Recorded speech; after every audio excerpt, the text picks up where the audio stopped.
Okay, let's finish up joints with this is slide 23, anatomy of selected diarthroses or synovial joints.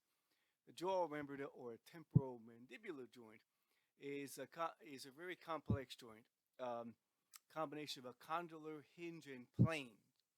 The shoulder or glenohumeral, most freely movable and therefore most unstable, held in place largely by muscles, and there are four of them called the rotator cuff muscles. Hip or coxal joint, again, very free movement, ball and socket, and there's an internal ligament in there.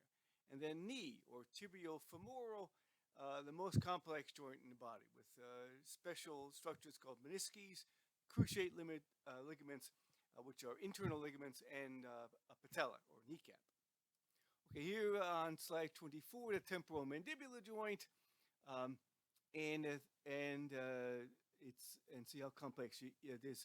There's all kinds of there's inversion, eversion, there's elevation um, and depression, and a lot of movements allowable at the temporomandibular, of course, not circumduction.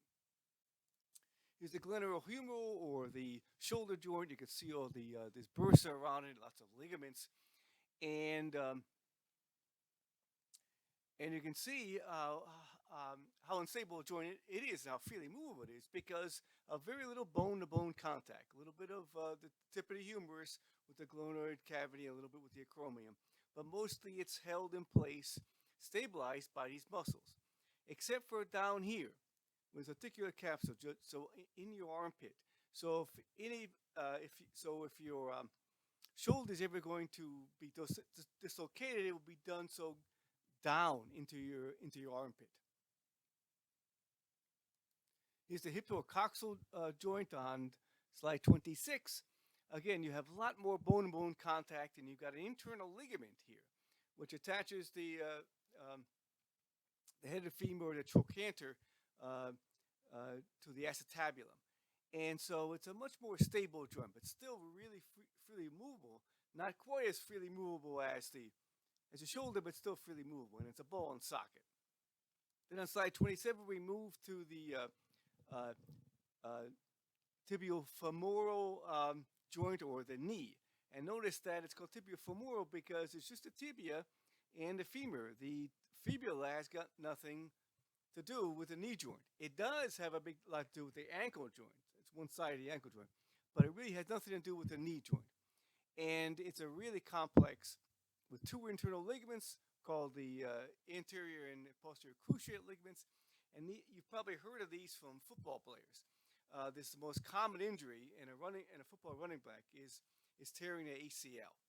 Usually the ACL, not the PCL. I'm not sure why. And then it has these menisci. They are really like almost like fibrocartilage sacs. Uh, they're almost like a symphysis almost within, so that the big condyles of the femur sit right on top of the tibia and it cushions it. And it's, of course, protected in front by the patella. And it's a monaxial joint, so it only goes in one direction. It's a hinge joint. Remember, there's a slight rotation here, but don't consider it rotational. It is a hinge joint, monaxial. And the last slide, disorders. Mostly when we talk about disorders, we think of arthritis. And there's three types. It's called gouty arthritis. From if you have gout, which is a buildup of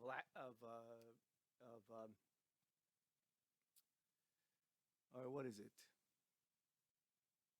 Buildup of uric acid in your in some of your joints. It's a really strange illness. It usually attacks older men who are overweight, and it's usually your big toe. And my advisor at University of Texas had this. And then there's osteoarthritis, which is wear and tear.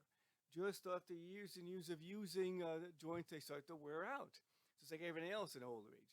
And this is the type of arthritis I say, well, everybody, just about everybody, is going to get some of this. Could be severe or mild, but if you live long enough, you're going to get osteoarthritis.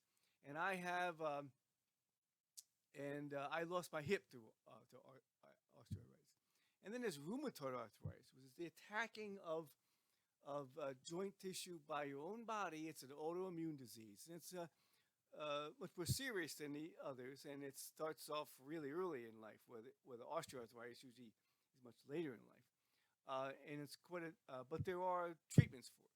And then joint replacement. Fortunately, we can go in for spare parts in some joints, mostly knees and hips. Like I mentioned, I have a titanium hip. I lost my right hip to osteoarthritis, got a titanium hip, and I didn't even think about it. It works perfectly. It's great. You can go in for replacement parts, and the knee replacements are really good also. I hear also that there are some shoulder replacements, but I don't really hear too much about that. And finally, apitherapy. That's kind of something a little bizarre. I don't know how somebody has figured this out. That actually bee venom actually inhibits the inflammation due to arthritis. And usually, of course, this is only good for small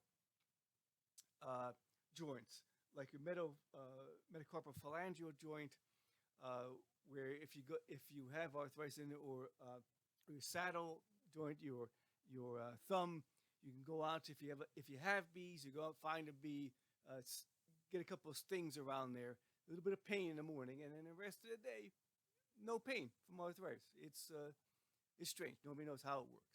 But anyway, that's it for joint chapter or articulations.